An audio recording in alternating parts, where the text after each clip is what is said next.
প্রভাত কুমার মুখোপাধ্যায় রচিত ছোট গল্প কুড়ানো মেয়ে। প্রথম পরিচ্ছেদ। বেহাই বাড়ি। অপরাহ্নকাল শ্রাবণ মাসের ভরা গঙ্গা মতিগঞ্জের হাটের অশ্বত্থমূল লেহন করিয়া বহিতেছে। একখানি জীর্ণ কলেবর ভাউলে আসিয়া ঘাটে লাগিল। একটি শীর্ণকায় বৃদ্ধ ব্রাহ্মণ সাবধানে সন্তর্পণের তীরে অবতরণ করিলেন। মাঝি তাহার ব্যাগটি, ছাতাটি, লাঠিকানা নামাইয়া দিল। তিনি সেইগুলি হাতে লইয়া দাড়ি মাঝির খোরাকির জন্য একটি সিকি বাহির করিয়া দিলেন। মাঝি সিকিটি হাতে করিয়া বলিল, কর্তা, আমরা 5টি প্রাণী, 4 আনায় কি করে পেট ভরবে? সে কি রে, 4 আনে কি অল্প হলো? হুজুর, 4 সের চাউল কিনতেই তো 4 আনা যাবে। হাড়ি আছে, কাঠ আছে, নুন তেল আছে। নে নে, আর 2 গন্ডা পয়সা নে, বলিয়া বৃদ্ধ অত্যন্ত সাবধানে 2-3 বার গনিয়া 8টি পয়সা মাঝির হাতে দিলেন। তবু মাঝি সন্তুষ্ট হইল না। বলিল, মশাই, 5-5টা পেট, সমস্ত দিন হাড় ভাঙা মেহনতের পর না হয় 8 গন্ডাই পুরোপুরি দিন। উভয় পক্ষে কিয়ৎক্ষণ কথা কাটাকাটির পর বৃদ্ধ আর 4টি পয়সা ফেলিয়া দিলেন। তাহার পর চারিদিকে চাহিয়া মৃদুস্বরে মাঝিকে বলিলেন, যদি কেউ জিজ্ঞাসা করে তোমরা কি করতে এসেছ, বলিস আমাদের ঠাকুরমশাই একটা বিয়ের সম্বন্ধ করতে এসেছেন। তারপর বৃদ্ধ ধীরে ধীরে রাস্তায় উঠিলেন। ধীরে ধীরে পথ অতিক্রম করিয়া গন্তব্যস্থান অভিমুখে চলিলেন। দোকানি পশারিরা এই নতুন লোকটির পানে মুহূর্তের জন্য কৌতূহল দৃষ্টি নিক্ষেপ করিয়া আবার স্ব কার্যে মন দিল। বৃদ্ধের নাম সীতানাথ মুখোপাধ্যায়, নিবাস নবগ্রাম। সকালবেলায় লিখিতে বসিয়া আছি। অদৃষ্টে কি আছে বলিতে পারি না। নবগ্রামে কেহ আহারের পূর্বে এই বৃদ্ধের নামোচ্চারণ করে না। তাহার কৃপণতা খ্যাতি বহুদূর ব্যাপ্ত। মতিগঞ্জে তাহার বেহাই বাড়ি। 5 বৎসর পূর্বে এই গ্রামের শ্রীযুক্ত ঋষিকেশ বন্দ্যোপাধ্যায়ের কন্যার সহিত তাহার কনিষ্ঠ পুত্র শ্রীমান অন্নদাচরণের বিবাহ হইয়াছিল। বৎসরখানেক হইবে তাহার বধূমাতা সন্তান সম্ভাবনাবশত পিতৃগৃহে আনিত হইয়াছিলেন। আজ 5-6 মাস হইল একটি কচি মেয়ে রাখিয়া বধূটি ইহলোক ত্যাগ করিয়া গিয়াছেন।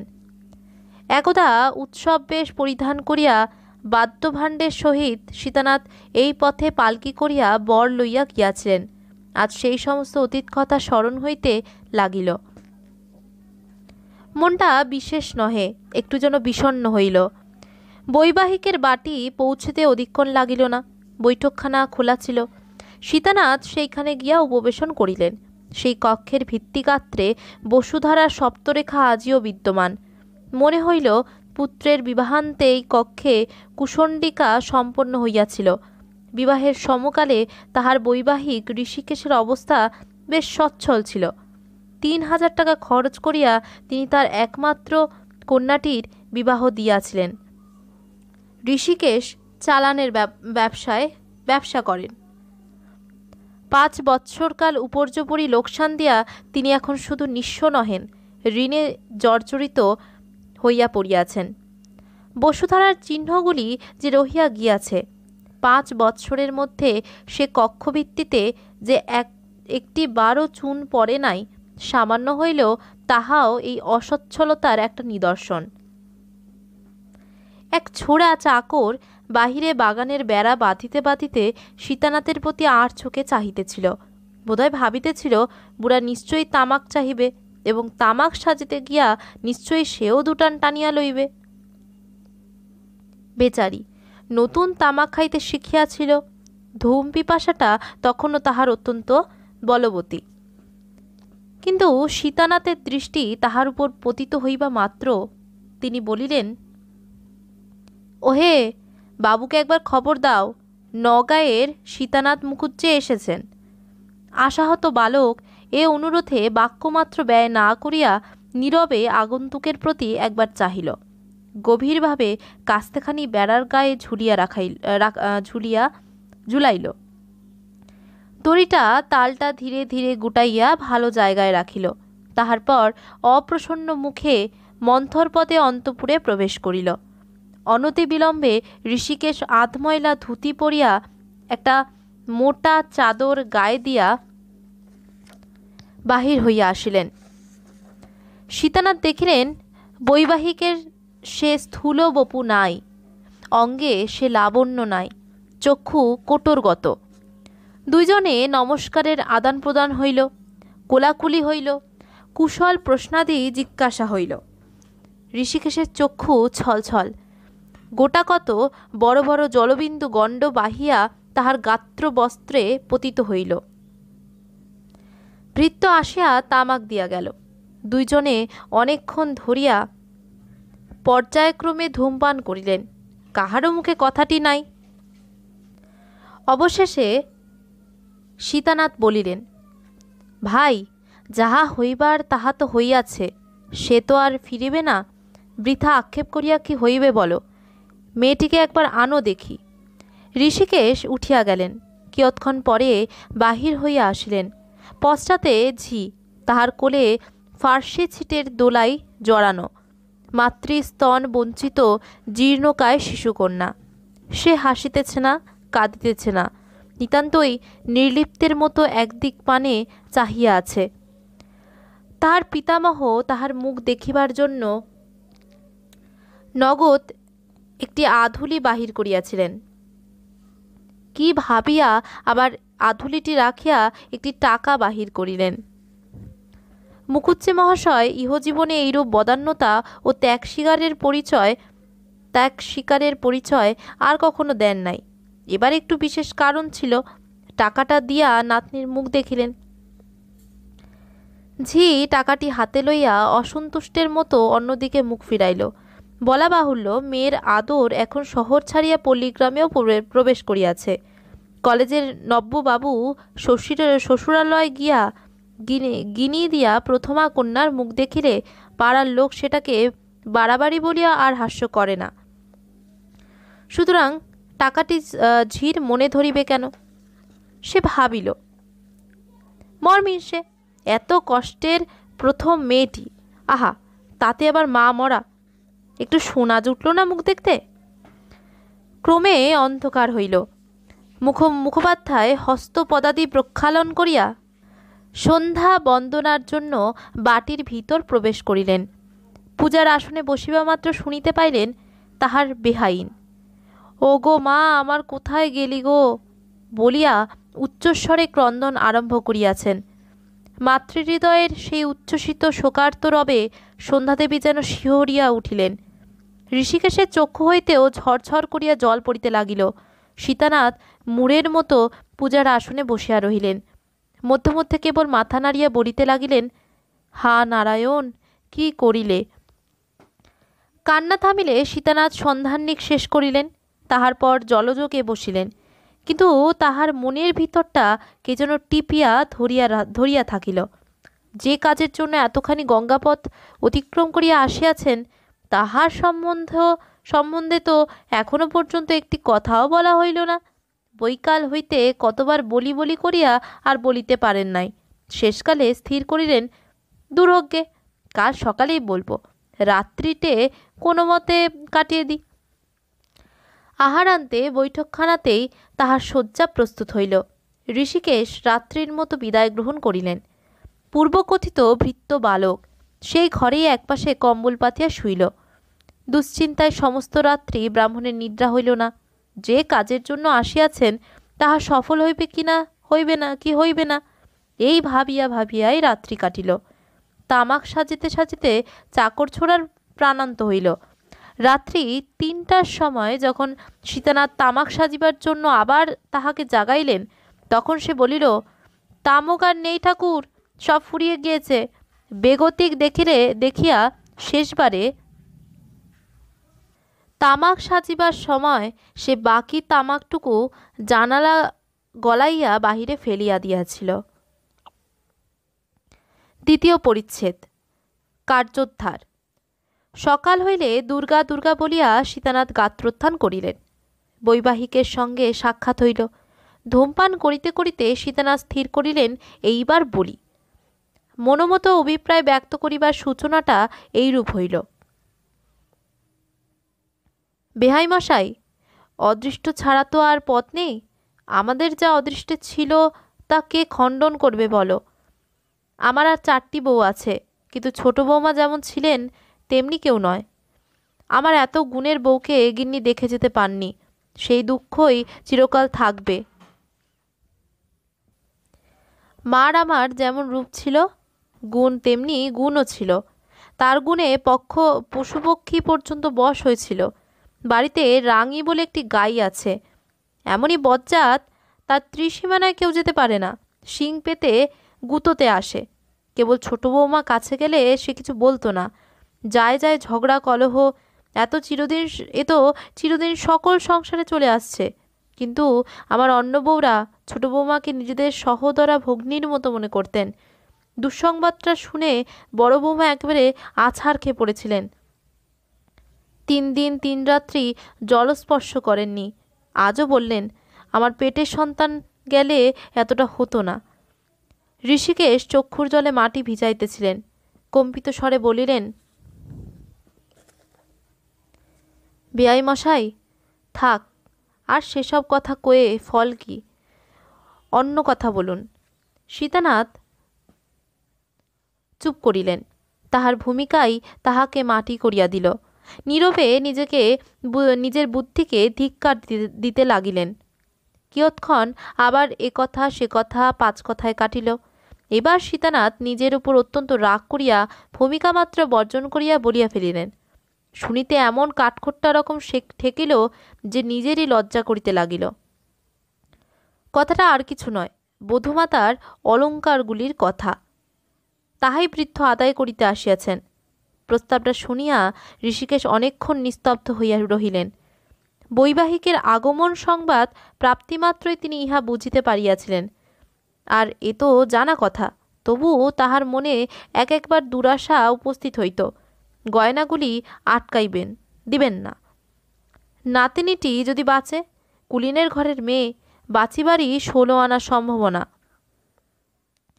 তবে তাহারই ঘাড়ে পড়িল। ওই অলঙ্কারগুলি অবলম্বন করিয়া তাহার বিবাহ দিবেন। 2000 টাকার অলঙ্কার দিয়া তিনি যখন একমাত্র কন্যার বিবাহ দিয়াছিলেন, তখন তাহার অবস্থা খুবই ভালো ছিল। উপর্যুপরি কয়েক বৎসর ক্ষতিগ্রস্ত হইয়া এখন সে অবস্থার পরিবর্তন হইয়াছে। তাহার ছেলেগুলাও কেহ মানুষের মতো মানুষ হয় নাই। তাহার অবর্তমানে কি করিয়া যে তাহার সংসার চালাইবে, তাহাই তিনি মাঝে মাঝে ভাবিয়া আকুল হইতেন। এই সকল 5 রকম ভাবিয়া চিন্তিয়া তিনি অলঙ্কারগুলি রাখিবার দুরাশা মনোমধ্যে পোষণ করিয়াছিলেন। অন্তত অশুভস্য কালহরণং, যত বিলম্ব হয় তাহার চেষ্টা করিবেন স্থির করিলেন। বলিলেন, মুকুজ্জে মশাই, সেই জিনিসগুলি আপনারই। তাহা যখন একবার আপনার পুত্রকে দান করিয়াছি, তখন আর তাহার একরতি মাত্র ফিরিয়া রাখিব না। তবে কিছুদিন আপনাকে অপেক্ষা করিতে হইতেছে। আপাতত আপনাকে দিতে পারছি না। শুনিয়া মুকুজ্জে মশাইয়ের মুখ শুকাইয়া গেল। ভাবিলেন, বুঝি বেয়াই অলঙ্কারগুলি কোথাও বন্দুক দিয়াছে। তাহা হইলে তো সর্বনাশ। বলিলেন, কেন, এখন দিতে বাধা কি? ঋষিকেশ দীর্ঘ নিঃশ্বাস ত্যাগ করিয়া বলিলেন, এই সত্য শোকটা পাওয়া গিয়েছে, এখনো 6 মাস হয়নি। আর কিছুদিন যেতে দিন। বাক্স থেকে অলঙ্কার এখন বের করে কে বলুন? মেয়েদের কোথায় কি থাকে, কোথায় কি না থাকে, আমি তো কিছুই জানি নে। গিন্নি সে কাল রাত্রির পর থেকে সে ঘরেই আর ঢোকেননি। তার বড় আদরের শেষ মেয়েটি, কিছুতেই তাকে বোঝাতে পারি নে। তার ঘরে পদার্পণ করেন না। তার কোনো জিনিসটি ছুতে হলে কেঁদে আকুল হন। এমন অবস্থায় কি করে তাকে বলি, তোমার মেয়ের বাক্স খুলে গহনাগুলি বের করে দাও? শোকটা এখন বড্ড নতুন, কিছুদিন আর যেতে দিন। গহনা দেওয়ার বাধা স্বরূপ ঋষিকেশ কারণ যাহা দেখাইলেন, তাহা নিতান্তই সত্য। তবে সকলের কাছে এ কারণ যথেষ্ট বলিয়া মনে হইতে নাও পারে। সীতানাথের মনে হইল না, একটু রাগ হইল। বলিলেন, ভাই, শোক আমার কি লাগেনি? তবে কি করব, সংসার করতে হলে শোক তাপ তো আছেই, এ থেকে কেউ নিস্তার পেরে এমন তো দেখলাম না। তা সে রাজাই বলো, বাদশাই বলো, আর পথের ভিখারিই বলো, তবু সংসারী লোককে দুদিনে তা ভুলে গিয়ে খেতে হয়, শুতে হয়, হাসতে হয়, সংসার ধর্মের সবই করতে হয়। তা তার যদি অত শৌকি হয়ে থাকে, তবে তুমিই না হয় চাবিটা চেয়ে খুলে আনোগে না। ঋষিকেশ আবার কিছুক্ষণ মৌনভাবে তামাক টানিতে লাগিলেন। বিলম্ব দেখিয়া সীতানাথ একবার তাগাদা করিলেন। তখনও ঋষিকেশ গহনাগুলি রাখিবার আশা ত্যাগ করিতে পারেন নাই। একটু কাতরভাবে বলিলেন, বেয়াই মশাই, একটা বৎসর যেতে দিন, তখন এসে গহনাগুলি নিয়ে যাবেন। যদি আজ্ঞা করেন তো আমি মাথায় করে সেগুলি আপনার বাড়ি পৌঁছে দেব। সীতানাথ রুক্ষ স্বরে উত্তর করিলেন, মানুষের শরীর পদ্মপত্রের জল, আজ আছে কাল নেই, একদণ্ডের কথা বলা যায় না। 1 বৎসর যদি আমি না বাঁচি। ঋষিকেশ মনে মনে বলিলেন, না বাঁচো তো ওই গহনাতেই তোমার শ্রাদ্ধের জোগাড় করা যাবে। প্রকাশ্যে বলিলেন, তাহলে আপনার গহনা আমাদেরই কাছে থাকবে, ওই গহনা দিয়ে আপনার পৌত্রীর বিবাহ দেব। সীতানাথ শ্লেষের স্বরে বলিলেন, তুমি কি মনে করেছ আমার নাতিনি চিরদিনই তোমার ঘরে থাকবে? একটু বড় হলেই আমি ওকে নিয়ে যাব। বড় বৌমা মেয়েটিকে দেখবার জন্য পাগল। আসবার সময় আমাকে বললেন, বাবা, আমিও তোমার সঙ্গে যাব, খুকিকে দেখে আসব। বিবাহের কথা বলছো, তা ভাই আমাদের এখন কপাল কি হবে? ওই মেয়ে কি আর বাঁচবে? ওর যেরকম চেহারা দেখলাম, তাতে কোনো মতেই তো সে আশা করা যায় না। ঋষিকেশ ব্যবসায় বুদ্ধিসম্পন্ন লোক, স্তোকবাক্যে ভুলিবার পাত্র নহেন, বলিয়া ফেলিলেন, তা গহনা এখন থাকুক না, যখন মেয়ে নিয়ে যাবেন তখনই গহনা নিয়ে যাবেন। কথাটা শুনিয়া সীতানাথ জ্বলিয়া উঠিলেন, বলিলেন, ভায়া হে, আমাকে কি অবিশ্বাস করলে? জিনিসগুলি আটক করে ব্রাহ্মণকে মনক্ষুণ্ণ করে ফিরিয়ে দিলে কি তোমার মঙ্গল হবে? ঋষিকেশ বেহাইয়ের চরিত্র পূর্বাবধই জানিতেন। তিনি যখন ধরিয়াছেন গহনা লইয়া যাইবেন, তখন যে না লইয়া ফিরিবেন এমন আশা নাই। সুতরাং আর আপত্তি উত্থাপন করা নিষ্ফল মনে করিলেন। বলিলেন, তবে নিয়ে যান। সীতানাথের মুখ প্রফুল্ল ভাব ধারণ করিল। বলিলেন, তবে নিয়ে যান। বলিলেন, আহারাতির পর সকাল সকাল আজই বেরোতে হবে। তুমি তবে সেগুলো বের করে ঠিক করে রাখো, আমি গঙ্গা স্নানটা সেরে আসি। গঙ্গার ঘাটে আসিয়া অনেক দূর হইতে মাঝিকে উচ্চস্বরে বলিলেন, ও মাঝি, যে বিয়ের সম্বন্ধ করতে এসেছিলাম সে তারা রাজি নয়, বলে অত গরিবের ঘরে আমরা মেয়ে দেব না, নৌকো ঠিক করে রাখো, খাওয়া দাওয়ার পর ছাড়া যাবে। বলিয়া ধূর্ত ব্রাহ্মণ চারিদিকে চাহিয়া দেখিল ঘাট শুদ্ধ লোক তাহার কথাগুলি শুনিতে পাইয়াছে কিনা। যেরূপ উচ্চকণ্ঠে কথাগুলি উচ্চারিত হইয়াছিল, তাহাতে নিতান্ত বধির ভিন্ন আর কাহারও না শুনিতে পাইবার সম্ভাবনা ছিল না। লোকে মুখ চাওয়াচাওয়ি করিতে লাগিল। তারপর সীতানাথ গঙ্গা স্নান সমাপ্ত করিয়া অত্যন্ত আড়ম্বরের সহিত ঘাটে আহ্নিক করিতে বসিলেন। আজ দেবতাগণের বড়ই শুভাদৃষ্টি। এরূপ ভক্তিবাহুল্যের সহিত পূজা সীতানাথ অনেককাল করেন নাই। বাড়ি ফিরিয়া গিয়া আহারাদি শীঘ্র শীঘ্র শেষ করিলেন। বুড়ার আর দেরি সহে না। ঋষিকেশকে বলিলেন, ভাই, এবার জিনিসগুলি নিয়ে এসো, দুর্গা বলে সকাল সকাল যাত্রা করি। ঋষিকেশ অন্তঃপুরে প্রবেশ করিয়া বড় বিলম্ব করিতে লাগিলেন। সীতানাথ ভাবিলেন, সেই দিতেই হইবে, তবু কেমন যে কৃপণের স্বভাব, যতক্ষণ পারে ততক্ষণ দেরি করিতেছে। যাহা হোক, মনটার অবস্থা বেশ উৎফুল্ল থাকার দরুন সীতানাথ গুনগুন করিয়া একটা রাগিনী ধরিলেন। ছাড়ো মন বিষয়েরই ভাবনা অসার, শুধু রাধানাথ পদ করো চিন্তা অনিবার। ঋষিকেশকে রিক্ত হস্তে ফিরিয়া আসিতে দেখিয়া সীতানাথের গান সহসা বাধাপ্রাপ্ত হইল। বিস্মিত হইয়া বলিলেন, কি হলো? হলো না সে কি? ঋষিকেশ ব্যাপারখানা বুঝাইলেন। মুখুজ্জে মশাই, জিনিসগুলি আপনাকে দিতেই প্রস্তুত হয়েছিলাম। গিন্নিকে গিয়ে বলাতে প্রথমে তিনি কেঁদে ভাসিয়ে দিলেন। শেষে বললেন, চাবি তো নেই, চাবি আমার মায়ের কাকালে ছিল, সে তারই সঙ্গে চিতায় উঠেছে। কথাটা সীতানাথের বিশ্বাস হইল না। রাগিয়া বলিলেন,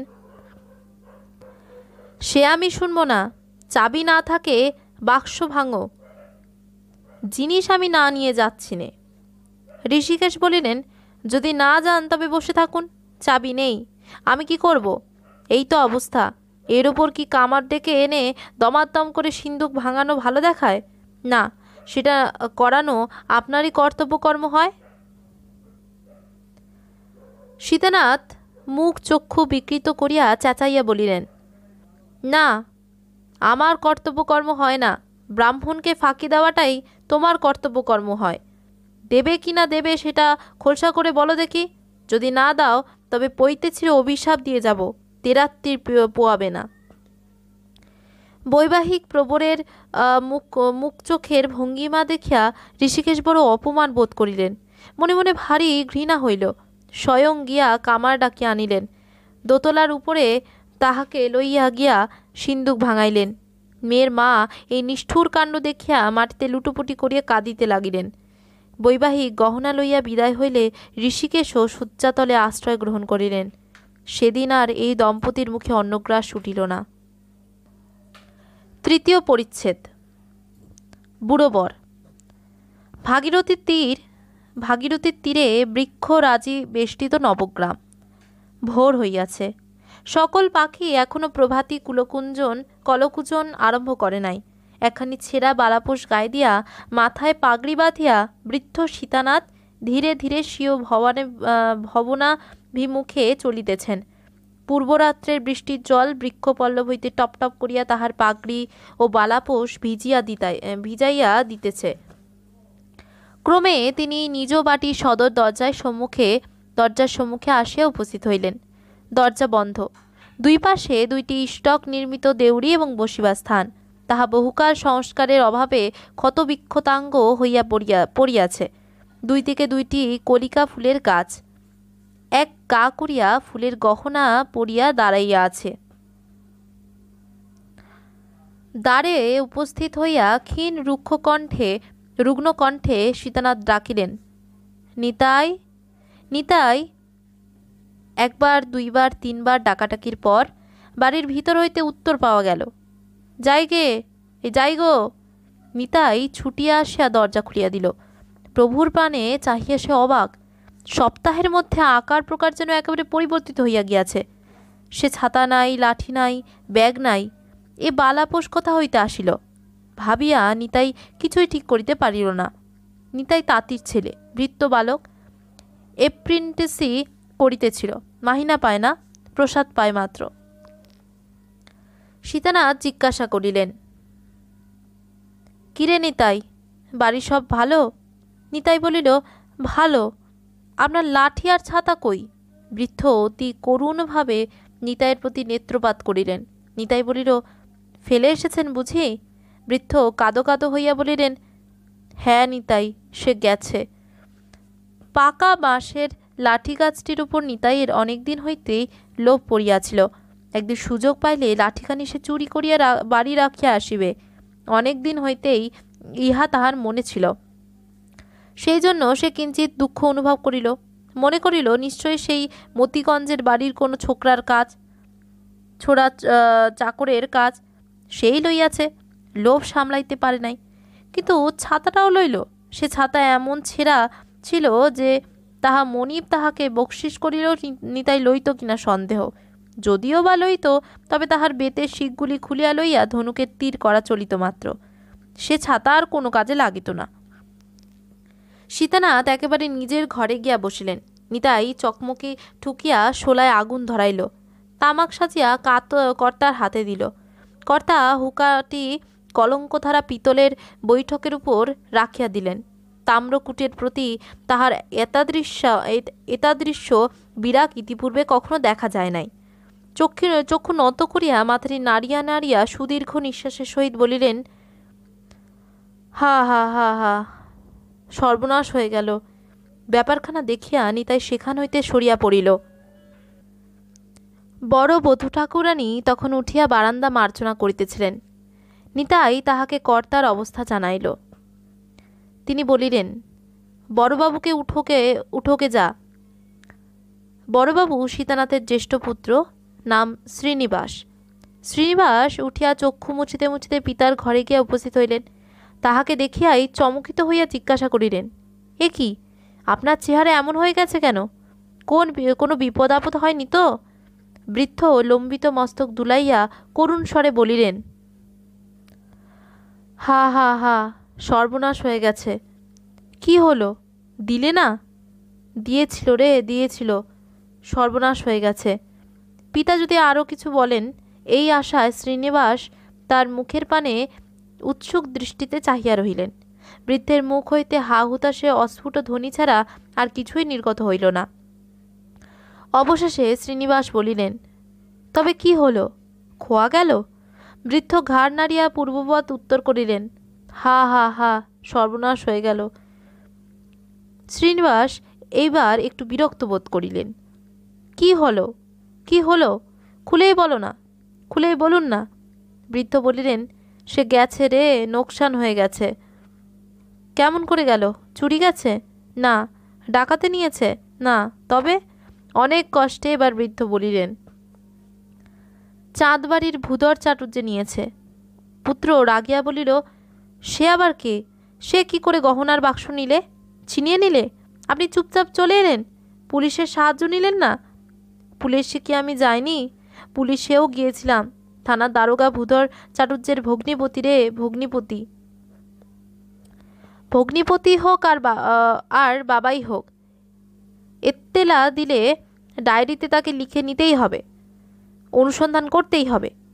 লিখে নেবে কি, উল্টো সে আমায় মিথ্যে নালিশের দায়ে জেলে দেবার ভয় দেখালে। কলিকাতায় যে মেসের বাসায় থাকিয়া শ্রীনিবাস লেখাপড়া করিতেন, সেই বাসায় অধ্যয়নকারী একটি ছাত্র ছিল। তাহার মুখে শ্রীনিবাস মাঝে মাঝে আইন সম্পর্কীয় অনেক তর্ক বিতর্ক শুনিতে পাইতেন। সেই অবধি শ্রীনিবাস নিজেকে একজন আইনজ্ঞ ব্যক্তি বলিয়া স্থির করিয়া রাখিয়াছিলেন। নগদ 8 আনা খরচ করিয়া একখানি মুক্তার গাইড পুস্তক ক্রয় করিয়াছেন।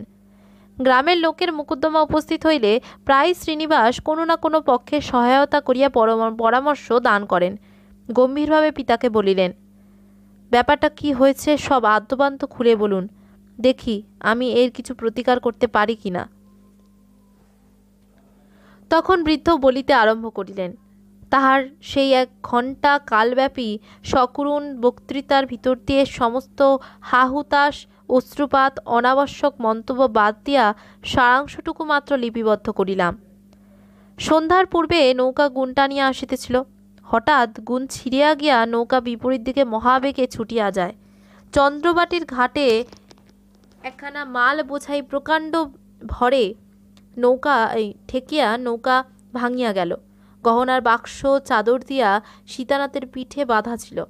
অচেতন অবস্থায় সীতানাথকে জল হইতে তুলিয়া ভূধর চট্টোপাধ্যায় তাহাকে গৃহে লইয়া যায়। শুশ্রূষা করিয়া তাহার প্রাণ বাঁচাইয়াছে, কিন্তু গহনার বাক্স দিল না। শ্রীনিবাস ভ্রুকঞ্চিত করিয়া জিজ্ঞাসা করিলেন, গহনার কথা সে নিজ মুখে স্বীকার করেছে? প্রথমে স্বীকার করেনি। আমার যখন জ্ঞান হলো তখন জিজ্ঞাসা করলাম, আমার পিঠে যে একটা বাক্স বাঁধা ছিল সেটা কোথা? বলে, তা তো কই আমরা পাইনি। তখন আমি চিৎকার করে বললাম, আমার সর্বস্ব গেল রে, ব্রহ্ম হত্যে করলে রে। বলে আবার আমি অজ্ঞান হয়ে যাই। ফের জ্ঞান হলো, তখন দেখি কোথা থেকে এক ডাক্তার নিয়ে এসেছে। ডাক্তারটি বললে, তোমার কোনো ভাবনা নেই, তোমার বাক্স আছে। আমার সমস্ত পরিচয় জিজ্ঞাসা করলে, নারী দেখে ওষুধ দিলে, বলে গেল, তোমার কোনো ভয় নেই, 3 দিনের মধ্যে তুমি সেরে উঠবে। শ্রীনিবাস উৎসাহের সহিত বলিলেন, তবে আদালতে নালিশ করে ডাক্তারকে সাক্ষী মানাবো, কান ধরে ভূধর চাটুর্যের কাছ থেকে গহনা আদায় করে নেব। বৃদ্ধ বলিলেন, সে দফাও রফা।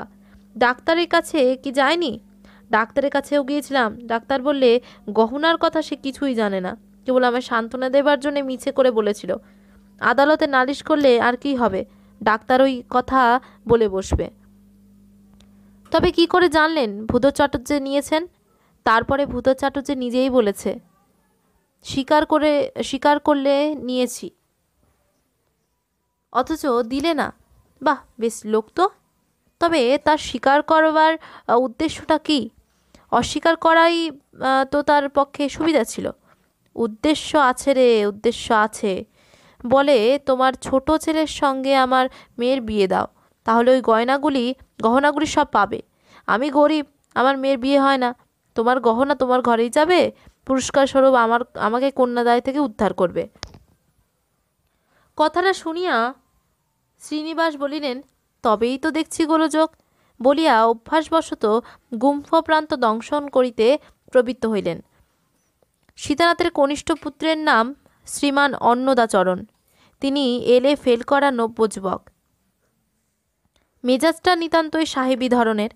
প্রাতে এবং সন্ধ্যায় বিস্কুট সহযোগে নিয়মিত চা পান করিয়া থাকেন। গ্রামের বালকদিগের সঙ্গে বিদ্বান বলিয়া তাহার যথেষ্ট খ্যাতি আছে। চেহারাটি দিব্য, রবীন্দ্রীয় কেশদাম তাহার কমনীয় মুখসৌন্দর্য বহুগুণ বর্ধিত করিয়াছিল।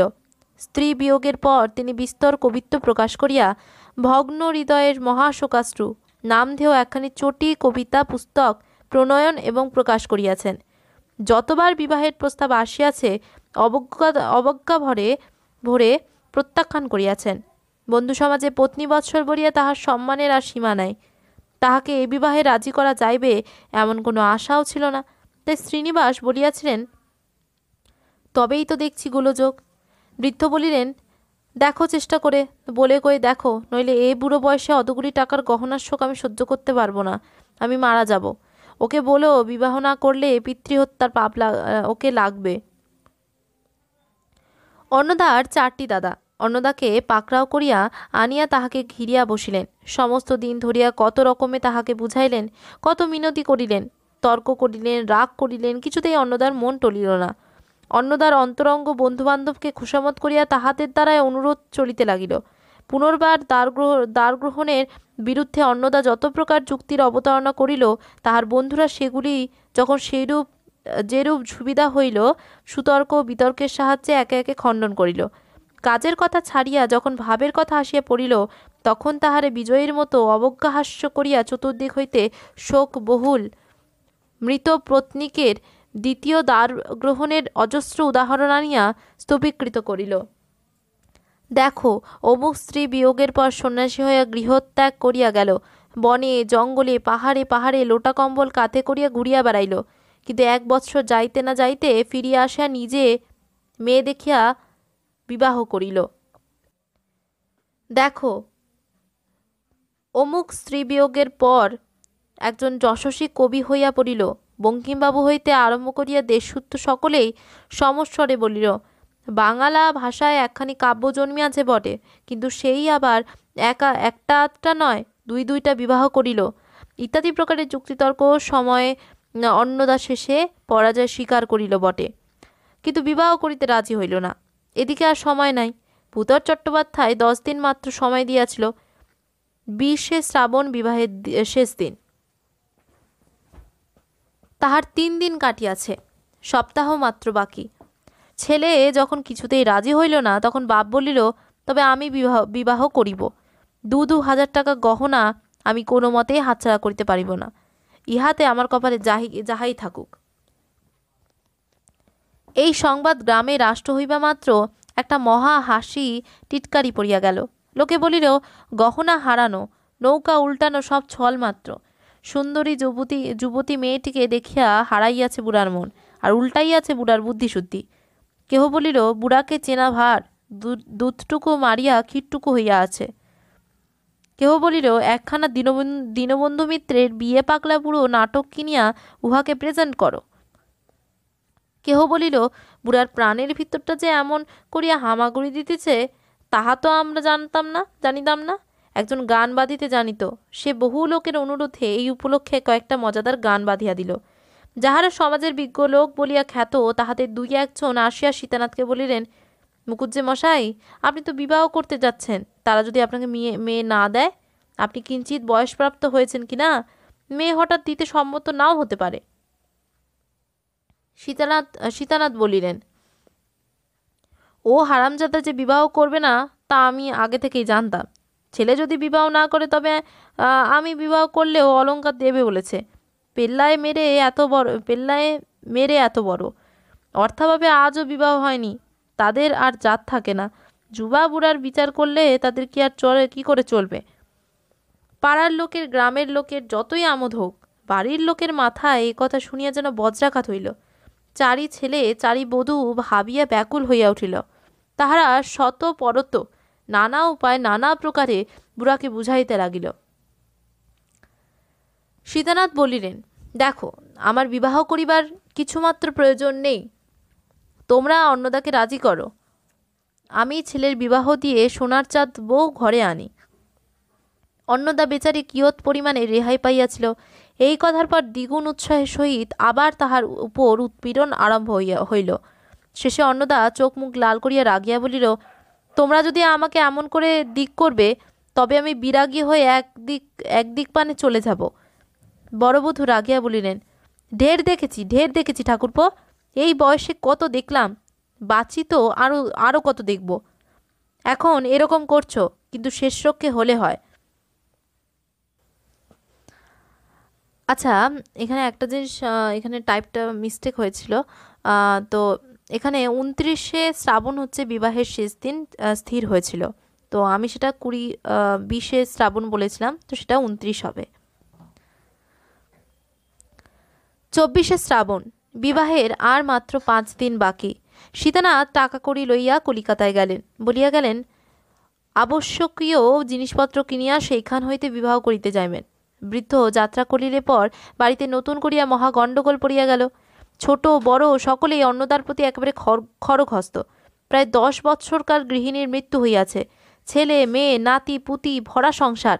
সীতানাথ আর দ্বার পরিগ্রহ করেন নাই, লোকেও সে পরামর্শ দেয় নাই। আজ 10 বৎসরকাল বড়বধূ ঘরের গৃহিণী, হঠাৎ নোলকপাড়া মূর্তিমতী উপদ্রব রূপিণী একটি কচি মেয়ে আসিয়া তাহার হস্ত হইতে গৃহস্থলীর শাসনদণ্ড কাড়িয়া লইবে, এ কল্পনা মাত্র নিতান্তই যন্ত্রণাদায়ক হইল। বড়বধূ আবার কাঁদিতে কাঁদিতে অন্নদাকে মিনতি করিতে আরম্ভ করিলেন। অনু, ভাই লক্ষ্মীটি, এখনো সময় আছে, এখনো বিবাহ করো, নইলে সোনার সংসার ছাড়খাড়ে যায়। অন্নদা হঠাৎ বলিল, দেখো বৌদিদি, আমি একটা মতলব স্থির করেছি। শুনলাম তারা বড় গরিব, তাই মেয়েটির বিয়ে হয় না। তোমরা কোনো রকমে 1000 টাকা আমাকে সঙ্গে সংগ্রহ করে দাও।